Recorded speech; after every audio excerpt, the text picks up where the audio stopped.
인사하겠습니다. 잘 나오셨습니다. 성도님 얼굴만 봐도 은혜가 됩니다. 사랑하고 축복합니다. 오늘 시편 119편 97절에서 112절까지 말씀 함께 나누겠습니다. 말씀을 사모하는 공동체 8번째 시간입니다. 내 삶의 등과 빛이신 주의 말씀이라는 제목으로 말씀의 은혜를 함께 나누겠습니다. 지난 수요일에도 말씀을 잠시 드렸지만 모든 인간 관계에 있어서 가장 중요한 것은 경청에 있습니다. 경청이라고 하는 것은 마음을 이해하는 것을 포함합니다. 즉 다른 사람들의 말만이 아니라 왜 그 말을 하는지 그 마음도 이해할 수 있어야 한다는 것입니다. 그렇게 경청을 잘하게 되면 좋은 인간관계를 형성할 수 있는 것입니다. 그런데 이러한 경청에 있어서 가장 중요한 것은 존중과 사랑의 마음입니다. 형식적으로는 잘 듣는 척 할 수 있지만 진정으로 존중하고 사랑하지 않는다면 제대로 그 사람의 마음을 알아차릴 수 없기 때문입니다.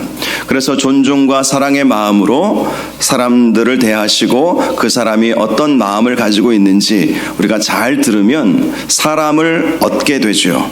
사람을 얻는다는 것은 억만금의 재물보다도 더 귀한 것을 얻는 것입니다.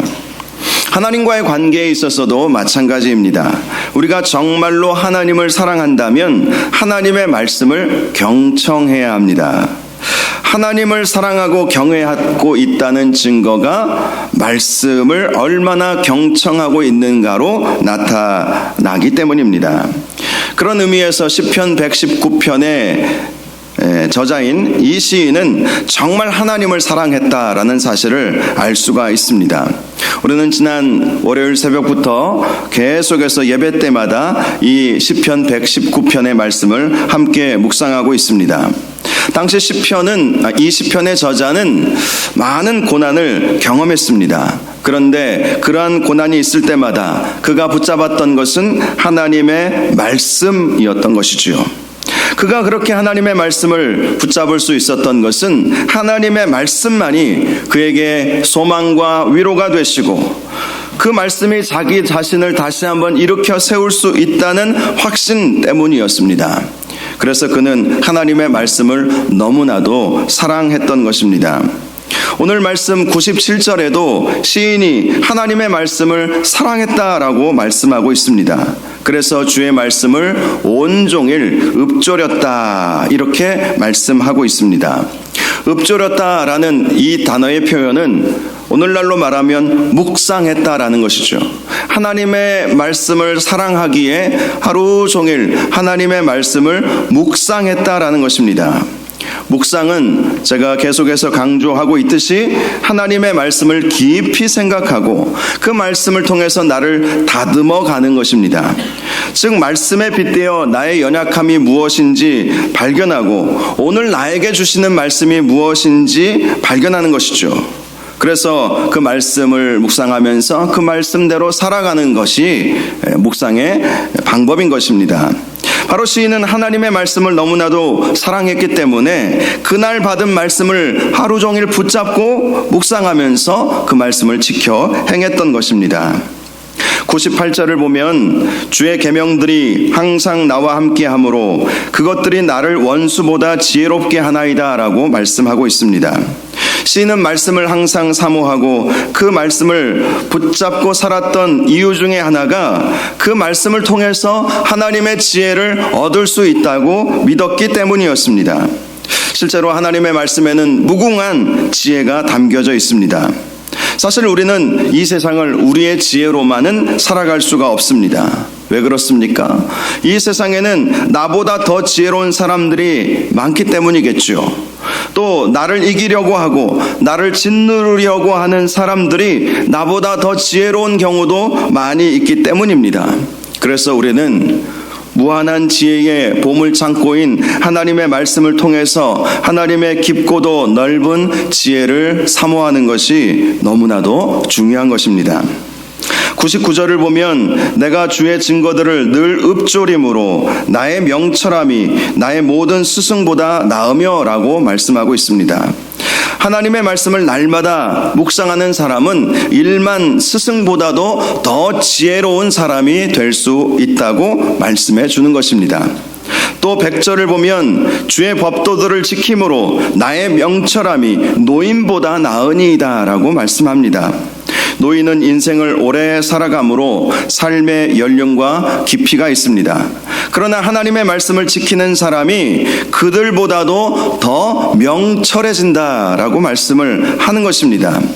이처럼 말씀을 통해서 얻을 수 있는 진리는 무궁무진한 것입니다. 사도 바울이 이런 고백을 했습니다. 고린도전서 1장 25절을 보면 하나님의 어리석음이 사람보다 지혜롭고 하나님의 약하심이 사람보다 강하니라. 물론 우리 하나님은 전혀 어리석은 것이 하나도 없으신 분이십니다. 또 약하신 것이 하나도 없으십니다. 그럼에도 불구하고 많은 사람들이 하나님 앞에서 자신의 지혜와 지식을 자랑하는 것입니다. 하지만 이 세상에서 그 누구도 하나님의 그 무한하신 그 지혜를 흉내조차 낼 수 있는 사람은 아무도 없는 것이죠. 그런데 그 하나님의 말씀을 날마다 묵상하는 자에게 하나님께서는 하나님이 가지고 계신 그 지혜와 또 그 지식을 선물로 부어주시는 것입니다. 그러니 하나님의 말씀을 붙잡고 사는 사람들이 일만 스승보다도 그 어떤 노인보다도 더 지혜롭고 더 명철한 삶을 살아갈 수 있게 되는 것이지요. 지혜라고 하는 것은 우리의 삶을 윤택하게 만들지 않습니까? 학생에게 있어서 제일 중요한 것은 지혜입니다. 책상에 오래 앉아 있다고 해서 공부를 잘하는 것이 아니에요. 저도 책상에 오래 앉아있기는 참 많이 했습니다. 그런데 성적은 많이 오르지 않았던 경험이 있어요. 지식이 많다고 해서 지혜로운 것도 아니죠. 지혜가 있어야 되는 것 아닙니까? 그래야 공부도 잘할 수 있고 인간관계도 잘할 수 있는 것이죠. 직장인에게 있어서도 지혜가 있어야 됩니다. 그래야 일을 잘 해낼 수가 있지 않겠습니까? 사업을 하시는 분들도 지혜가 있어야 세상의 흐름, 요즘 트렌드라고 하죠. 2024년도 새로운 트렌드가 무엇인가 이러면서 많은 세미나도 각층에서 열리고 있는 것을 제가 보고 있는데요. 그 세상을 바라볼 수 있는 안목이 바로 지혜인 것이죠. 지혜가 있어야 세상이 어떻게 변해가는지를 캐치하고 붙잡고 새로운 사업들도 해나갈 수 있는 것 아니겠습니까? 제가 아는 어떤 분은 지방에서 부산에서 전교 1등을 하는 분이었어요. 그래서 서울대 법대에 들어가게 되었습니다. 서울대 법대까지 들어갔으니 또 자기 학교에서는 늘 1등이었으니 얼마나 본인 스스로 자랑스러웠겠습니까? 그런데 서울 법대에 들어가 보니까 자기보다 더 똑똑한 사람들이 너무나 많더라는 거예요. 자기는 그동안 자기가 세상에서 제일 똑똑한 줄 알았다고 합니다. 시험을 볼 때마다 틀리는 것이 거의 없을 정도였으니까 자기는 세상에서 참 똑똑하다 이렇게 교만한 생각을 했었다고 합니다. 그런데 서울 법대에 들어가 보니까 성적이 중간도 안 나오는 거예요. 충격을 받은 것입니다. 맨날 1등만 하던 이 친구가. 그리고 그래도 서울 법대 하면 아주 최고의 명문대학, 명문학과 아니겠습니까? 그런데 자기가 들어가 보니까 자기 성적이 거의 바닥에서 놀더래요. 얼마나 충격을 받았는지 그제서야 자기가 나보다 똑똑한 사람이 참 많구나 라는 사실을 인정하게 되었다고 합니다. 그렇습니다. 세상에는 정말 머리 좋고 똑똑한 사람들이 많이 있지요. 세상은 그런 사람들에게 많은 기대를 하는지도 모르겠습니다. 그런데 우리가 세상을 살아보면 알겠지만 좋은 머리로 이 세상을 살아가는 것보다 지혜롭게 살아가는 것이 더 중요하지 않겠습니까? 그래서 우리는 참 지혜의 보물 창고인 이 하나님의 말씀을 가까이 해야 하는 것입니다. 그러면 하나님께서 우리에게 지혜를 부어주셔서 이 세상을 지혜롭게 살아갈 수가 있게 되는 것이지요. 101절을 보면 내가 주의 말씀을 지키려고 발을 금하여 모든 악한 길로 가지 아니하였사오며 라고 말씀하고 있습니다. 이 시인은 말씀을 지켜 행하지 못하게 하는 모든 악한 길을 멀리했다라는 것입니다. 이 말씀은 다른 말로 우선순위를 하나님의 말씀에 두었다는 것입니다. 하나님의 말씀을 묵상하고 그 말씀을 지켜 행하는 것을 방해하는 모든 것들을 멀리했던 것이죠. 하나님의 말씀을 가장 중요하게 생각했던 것입니다. 102절을 보면 주께서 나를 가르치셨으므로 내가 주의 규례들에서 떠나지 아니하였나이다 라고 말씀을 하고 있습니다. 시인은 항상 하나님의 말씀을 자신의 진정한 스승으로 삼았던 것입니다. 삶을 살아감에 있어서 궁금한 것이 있으면 말씀을 찾아서 그 궁금한 것들을 해결하려고 했던 것이죠. 인생에 있어서 풀리지 않은 어떤 문제가 있다면 말씀을 통해서 그것을 풀어가려고 했던 것입니다.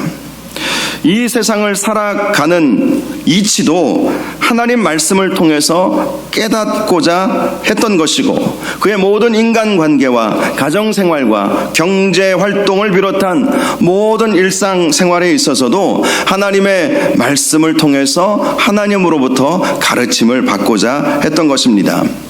실제로 하나님의 말씀에는 우리 삶에 필요한 모든 지혜들이 담겨져 있습니다. 가정생활을 어떻게 할 것인지, 인간관계를 어떻게 할 것인지, 자녀교육을 어떻게 할 것인지, 하나님과의 관계는 어떻게 할 것인지, 이 모든 것들이 성경 안에 다 담겨져 있는 것이죠. 그래서 우리는 하나님의 말씀을 나의 스승으로 삼고 날마다 말씀을 통해서 가르침을 받아야 하는 것입니다. 지난 수요일에도 말씀을 드렸듯이 사도 바울은요, 그가 디모데 후서를 썼을 때가 그가 이제 로마 감옥에 두 번째로 투옥된 이후에 순교당하기 직전이었거든요. 그런데 디모데에게 네가 올 때 나에게 가죽으로 된 책을 가져와라, 그렇게 말을 합니다. 가죽으로 된 책은 성경책을 말하는 것입니다. 파피루스, 양피지로 당시에 이렇게 기록한 책을 말하는 것이죠. 닳거나 지워지지 않는 단단한 그 책을 가지고 오라고 부탁을 했던 것입니다. 사도 바울이 왜 그 부탁을 했겠습니까? 그가 성경을 몰라서였겠습니까? 사도 바울은요, 가말리엘 문하생으로서 율법에 정통한 사람이었어요. 당시는 구약 성경밖에 없었죠. 지금이야 우리가 신약 성경을 우리가 가지고 있지만, 그러므로 사도 바울은 구약에 있어서는 최고의 지식을 소유한 사람이었습니다. 배울 만큼 배운 사람이었어요. 그리고 이제 그의 나이가 이제 굉장히 많았죠. 60이 넘은 것으로 이렇게 보여지고요. 그리고 이제 죽을 날이 얼마 남지 않았다는 것도 알고 있죠. 그래서 디모데후서 말씀을 보면 나의 갈 길을 마치려 하면은, 이런 말씀이 있는 것을 보면 이제 자기의 사명이 다 했구나, 사명을 다 했구나, 이렇게 생각을 했습니다. 그런데 마지막 순간까지 그가 붙잡고 싶었던 것은 하나님의 말씀이었던 것이죠. 그래서 디모데에게 네가 나에게 올 때에 특별히 가죽으로 된 성경책을 꼭 가지고 와라. 내가 끝까지 말씀 붙잡고 살겠다, 말씀 읽다가 죽겠다, 그런 마음을 담고 있는 것이 바로 그 말씀에 나와 있는 것입니다.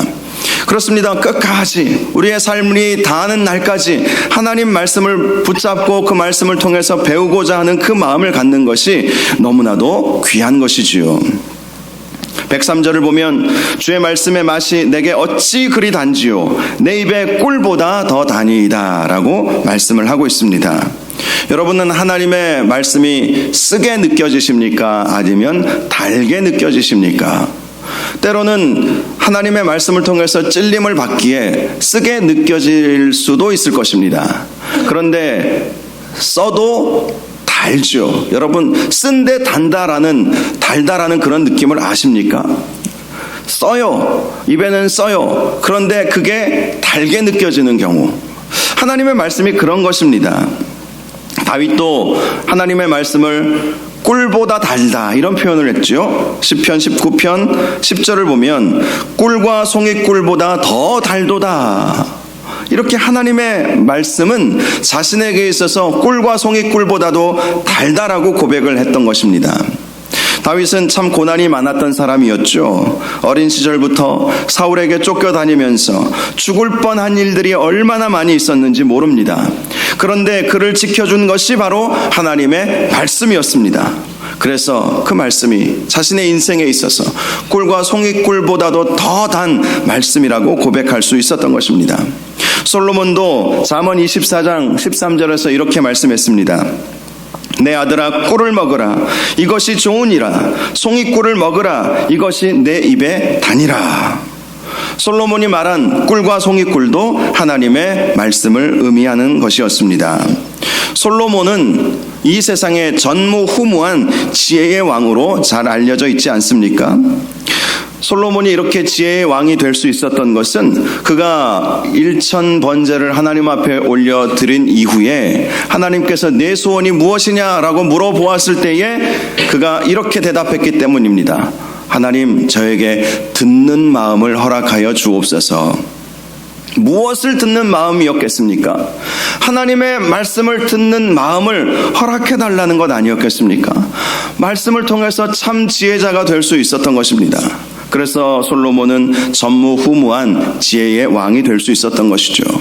말씀을 통해서 그에게 지혜가 온다는 사실을 알았기 때문에 말씀을 이해할 수 있고 말씀을 깊이 받아들일 수 있는 그러한 마음이 자기에게 있다면 그 말씀이 자신의 스승이 되어주셔서 그 말씀을 통해서 현명하게 지혜롭게 모든 백성들의 송사를 판단할 수 있을 것이고 나라를 잘 다스릴 수 있을 것이라고 생각을 했던 것입니다. 104절을 보면 주의 법도들로 말미암아 내가 명철하게 되었으므로 모든 거짓 행위를 미워하나이다 라고 말씀합니다.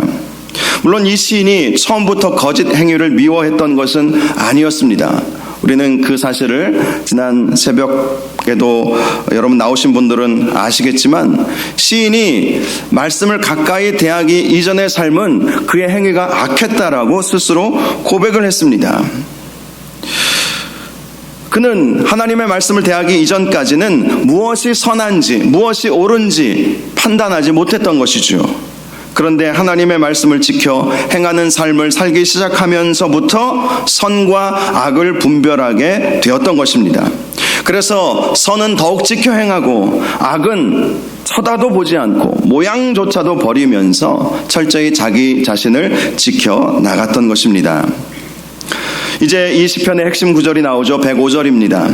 주의 말씀은 내 발의 등이요 내 길의 빛이니이다.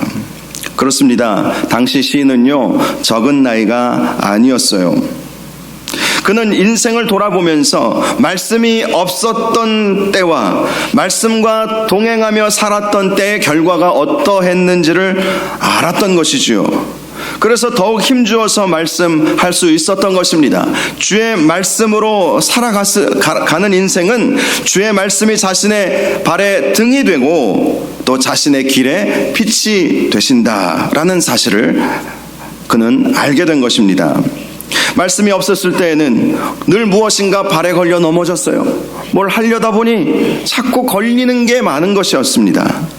또 전혀 앞길이 보이지 않았어요. 무엇을 어떻게 해야 할지, 어떤 삶을 살아가야 할지를 전혀 알 수 없었던 것입니다.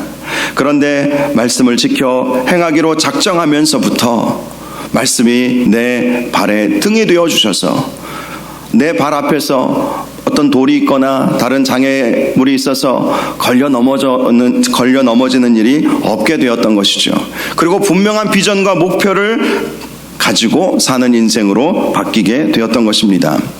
이 등과 빛이 의미하는 것은 우리 삶의 현재와 미래를 말하는 것이죠. 등은 바로 앞에 있는 것들, 현재의 삶을 말하는 것입니다.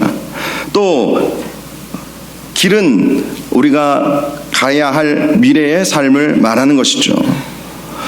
내 발 앞에 현재의 삶에 있어서도 하나님의 말씀이 중요하고 우리가 앞으로 살아가야 할 미래의 삶에 있어서도 하나님의 말씀을 붙잡고 살 때 그 말씀이 빛을 환하게 비추어 주어서 어디로 가야 할지 분명히 하나님께서 우리를 안내해 주신다고 말씀해 주신 것입니다. 그렇습니다. 저와 여러분이 하나님의 말씀과 동행하셔서 하나님의 말씀이 여러분의 앞길에 등이 되어주시고 또 여러분의 미래에 빛이 되어주시기를 주님의 이름으로 축원합니다. 106절을 보면 주의 의로운 규례들을 지키기로 맹세하고 굳게 정하였나이다 라고 말씀합니다. 그렇습니다. 우리가 주의 말씀을 지켜 행하기 위해서는 이러한 맹세와 결단이 필요하죠. 그렇지 않으면 너무나도 많은 유혹이 우리에게 있지 않습니까? 그 많은 유혹들, 많은 방해들이 우리에게 있기 때문에 단단히 결단해야 할 필요가 있는 거예요. 보통 새해가 되면 올해는 꼭 성경 일독해야지, 성경 쓰기 다 끝까지 해봐야지, 그렇게 결단을 하죠. 그런데 보통 작심삼일이라고 하지 않습니까? 저도 어렸을 때 늘 경험했어요. 주일학교 다닐 때 또 중고등부, 대학부, 청년부 시절 제가 경험했는데요. 제가 당시 가지고 있던 성경은 창세기만 아주 줄도 많이 쳐져 있고 아주 이렇게 너덜너덜해졌습니다. 항상 거기만 읽어요. 출애굽기부터는 이 결단이 꺾였는지 잘 안 보이게 되더라고요. 그리고 출애굽기까지는 그래도 좀 스토리 중심이라 말씀을 읽게 됐는데 레위기서를 펼치면 도무지 이해할 수 없는 말씀으로 말씀을 도무지 하나도 이해를 못하겠는 거예요. 그러다 보니까 포기하게 되죠. 그런데 하나님의 말씀을 지켜 행하기 위해서는 내가 이 주의 의로운 규례들을 지키기로 맹세하고 굳게 정하는 것, 결단하는 것이 필요하다는 것입니다. 그래야 많은 유혹들로부터 지켜내서 우리를 자신을 지켜내서 말씀을 끝까지 지켜 행할 수 있게 되는 것입니다. 107절을 보면 나의 고난이 매우 심하오니 여호와여 주의 말씀대로 나를 살아나게 하소서라고 말씀하고 있습니다. 당시 시인이 당했던 고난에 대해서는 우리가 지난 본문들을 통해서 이미 다 살펴보았습니다. 그는 자신의 영혼이 진토에 붙을 정도로 고난이 심했습니다. 자신의 영혼이 녹아 없어지는 것과도 같은 그러한 경험을 했던 것이죠. 자신이 마치 이 장작불 위에 피워져 있는 그 위에 놓은 부대처럼 새까맣게 타들어가는 것처럼 그렇게 마음고생도 아주 심했습니다. 그런데 그러한 고난 속에서도 시인이 했던 것은 말씀을 붙잡는 것이었습니다. 그가 왜 그렇게 고난 중에서도 말씀을 붙잡았겠습니까? 그것은 말씀만이 자신을 다시 살아나게 하시는 줄 믿었기 때문이었습니다. 그렇습니다. 고난을 이기는 방법 중에 하나, 그것은 더욱 이전보다도 더 열심히 말씀을 붙잡고 사는 것임을 꼭 기억할 수 있기를 바랍니다. 그래야 그 말씀을 통해서 위로함 얻고 소망을 얻고 넘어지지 않고 다시 일어서서 그 말씀이 주시는 놀라운 능력을 경험하며 살아갈 수 있기 때문인 것입니다. 108절을 보면 여호와여 구하오니 내 입이 드리는 자원 제물을 받으시고 주의 공의를 내게 가르치소서라고 말씀합니다. 이 자원 제물은 기쁨으로 드리는 사원 제물을 말합니다. 그는 자신의 삶의 고난에서 말씀으로 구원하여 주신 하나님께 입으로의 자원 제물을 드렸던 것입니다. 입으로 자원 제물을 드렸다는 것은 찬양이라는 것을 알 수가 있죠. 하나님 말씀을 늘 찬양하면서 살았던 것이죠. 하나님은 찬송 중에 임하시기 때문에 하나님의 말씀을 찬양하니 하나님의 임재를 경험할 수 있었던 것입니다. 그래서 그는 더 마음의 위로함을 얻고 기쁨을 얻을 수 있었던 것입니다. 109절을 보면 나의 생명이 항상 위기에 있사오나 나는 주의 법을 잊지 아니하나이다 라고 말씀합니다. 그렇습니다. 위기 속에서도 붙잡아야 할 것은 하나님의 말씀이라는 것입니다. 우리가 위기 속에서 하나님의 말씀을 붙잡게 되면 그 위험은 하나님을 만날 기회가 될 때가 너무나도 많이 있습니다. 실제로 많은 분들이 간증하면서 고백하기를 고난 중에 하나님을 더 깊이 만나게 되었다라고 간증하고 있지 않습니까? 여러분, 위기 속에서 하나님의 말씀 붙잡으면 그 말씀이 다시 나를 일으켜 세워주기 때문에 더 큰 하나님의 은혜를 경험할 수 있게 되는 것입니다. 특별히 우리 예수님은 고난이 무엇인지 잘 아시죠. 친히 경험하시지 않으셨습니까? 그래서 그 누구보다도 우리를 위로해 주실 수 있는 분이 바로 우리 주님이십니다. 우리 하나님도 자신의 아들을 내어주실 만큼 우리를 사랑하셨죠. 그런데 자신의 아들 독생자 예수 그리스도를 우리에게 내어주실 때에 하나님의 마음이 편하시지는 않으셨을 것입니다. 그래요. 하나님도 우리 예수님도 고난이 무엇인지 잘 아시는 분들이세요. 그래서 우리를 더 하나님의 말씀으로 위로해 주실 수 있는 것입니다. 그러므로 위기의 순간에 꼭 하나님의 말씀을 붙잡으셔서 주님의 위로를 경험하시고 주님을 더 깊이 만날 수 있는 저와 여러분들 되시기를 주님의 이름으로 축복합니다. 110절을 보면 악인들이 나를 해하려고 올무를 놓았사오나 나는 주의 법도들에서 떠나지 아니하였나이다 라고 말씀하고 있습니다. 올무는 함정을 말하는 것이죠. 겉으로는 아닌 것처럼 보이지만 속으로는 우리를 빠뜨려서 빠져나오지 못하게 하는 함정이 우리 가운데 있다는 것입니다. 그런데 시인은 그것을 두려워하지 않았습니다. 왜냐하면 주의 법도들을 떠나지 아니함으로 악인들의 올무가 무엇인지 어디에 그 올무를 만들어 놓았는지를 이미 다 알고 있었기 때문이었습니다. 실제로 우리가 하나님의 말씀만 잘 묵상해도 악한 자들의 계략을 알 수 있죠. 사탄의 계략을 잘 알 수 있습니다. 사단이 어느 곳을 집중적으로 공략하는지 말씀을 통해서 우리는 잘 알아요. 특별히 사단이 가장 먼저 우리를 공격하는 곳이 어디이겠습니까? 우리의 생각이에요. 생각을 먼저 공격합니다. 가룟 유다가 왜 예수님을 은30에 팔아 넘겼습니까?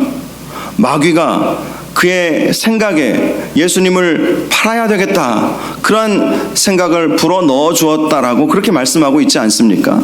그래요. 마귀가 어느 부분을 공격하는지 잘 아는 것이죠. 또 하나 마귀가 공격하는 가장 그 효과적인 곳이라고 생각하는 곳이 우리가 자주 넘어지는 것. 우리가 자주 넘어지는 것을 항상 마귀는 집요하게 공격합니다. 우리가 주로 넘어지는 부분이 어디에 있겠습니까? 우리가 살아가다 보면 뭐 여러 가지 것들이 있지 않겠습니까? 뭐 성적인 문제, 또 물질의 문제, 뭐 여러 가지 관계의 문제, 내 말이 좀 거칠다면 그 말로 인해서 내가 연약한 곳을 사단은 계속해서 집중적으로 공격하는 거예요. 그러니 그냥 넘어지는 것이죠. 그런데 하나님의 말씀을 붙잡고 사는 인생은 이미 나의 연약함을 알기 때문에 내 연약함을 철저하게 붙잡지 않습니까? 내가 어느 부분에 참 연약하다. 그래서 항상 사탄은 이 부분을 공격할 수 있으니까 항상 조심해야지, 깨어 있어야지 이렇게 알게 되잖아요. 그러니 하나님의 말씀을 붙잡고 사는 인생은 악인들이 올무를 놓았지만 그 올무에 빠지지 않는 것입니다. 악인들이 어디에 올무를 놓고 어떤 부분을 집중적으로 공격하는지를 다 알고 있기 때문인 것입니다. 111절을 보면 주의 증거들로 내가 영원히 나의 기업을 삼았사오니 이는 내 마음의 즐거움이 됨이니이다 이렇게 말씀합니다. 나의 기업이라고 하는 것은 상속을 의미하죠. 씨는 하나님께로부터 온갖 금은 보화보다 말씀을 상속받기를 원했다라는 것입니다. 왜냐하면 시인은 하나님의 말씀이 수많은 은금보다도 귀하며 그 어떤 음식보다도 달다는 사실을 알았기 때문인 것이죠. 말씀의 가치를 알았기 때문에 하나님의 말씀을 자신의 기업으로 삼기를 원했던 것입니다. 예수님도 돌을 떡으로 만들어 보라는 마귀의 시험에 이렇게 말씀하시지 않으셨습니까? 사람이 떡으로만 살 것이 아니요 하나님의 입으로부터 나오는 모든 말씀으로 살 것이니라. 그래요. 우리가 떡으로만 사는 것이 아니죠. 물질로만 사는 것이 아닙니다.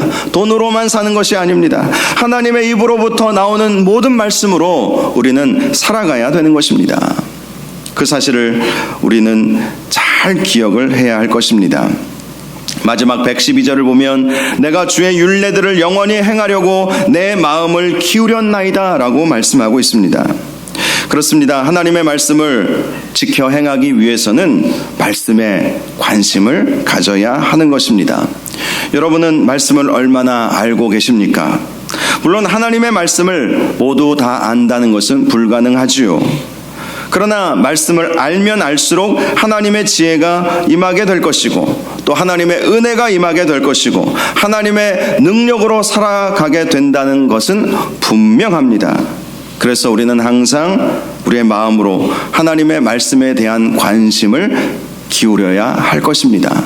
하나님의 말씀을 배우고 싶고 궁금해하고 이 말씀이 과연 어떤 의미인가, 왜 하나님께서는 이 말씀을 이 시대에 이 선지자에게 주셨을까, 이런 것들을 자꾸 속으로 질문하면서 모르는 것이 있으면 저에게도 물어보시고 책을 찾아보시고 그러면서 얼마든지 하나하나 알아나가고 해결할 수 있는 것 아니겠습니까? 말씀에 관심을 가져야 된다는 거예요. 말씀에 대해서 궁금해야 한다는 것입니다. 관심을 가져야 그 말씀을 우리가 더 잘 알 수 있지 않겠습니까? 관심 가져야 되는 것이죠. 씨는 이렇게 하나님 말씀을 늘 알면서도 또 새로운 지혜를 얻기 원하는 마음으로 늘 말씀을 대했던 것입니다. 말씀을 사랑했던 것입니다. 저와 여러분이 올 한 해 말씀으로 잘 마무리하시고 내년에도 더욱더 말씀을 붙잡고 사시기를 바랍니다. 하나님의 말씀은 우리를 다시 살아나게 합니다. 하나님의 말씀은 우리에게 소망과 위로를 주십니다. 하나님의 말씀은 우리 발의 등이 되고 우리 길에 빛이 되어 주십니다. 그러니 그 말씀 붙잡고 살 때 얼마나 은혜가 넘치는 삶을 살 수 있겠습니까? 하나님의 말씀은 우리를 교만한 자들의 공격으로부터 우리를 막아줍니다. 그리고 우리가 분별하게 되죠. 말씀을 통해서 사탄이 이쯤 되면 공격하겠구나. 그것을 우리가 깨달아 알 수 있는 것이죠. 올 한 해 말씀으로 잘 마무리하시고 내년에도 말씀 붙잡고 사시는 저와 여러분들 되시기를 주님의 이름으로 축원합니다. 이 시간 우리 함께 찬양하겠습니다. 주님 말씀하시면 내가 나아가리다 라는 제목의 찬양입니다. 주님께서 어떤 말씀을 하시든지 그 말씀 붙잡고 살기를 원한다 라는 마음으로 함께 이 찬양 올려드릴 수 있기를 바랍니다.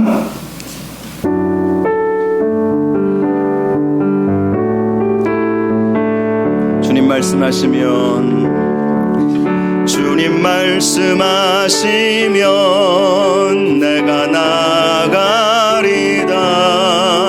주님 뜻이 아니면 내가 멈춰서리다.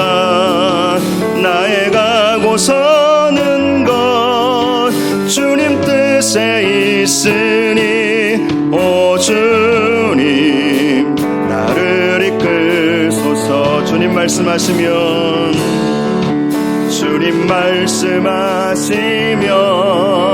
내가 나아가리다. 주님 뜻이 아니면 내가 멈춰서리다. 나의 가고 서는 건 주님 뜻에 있으니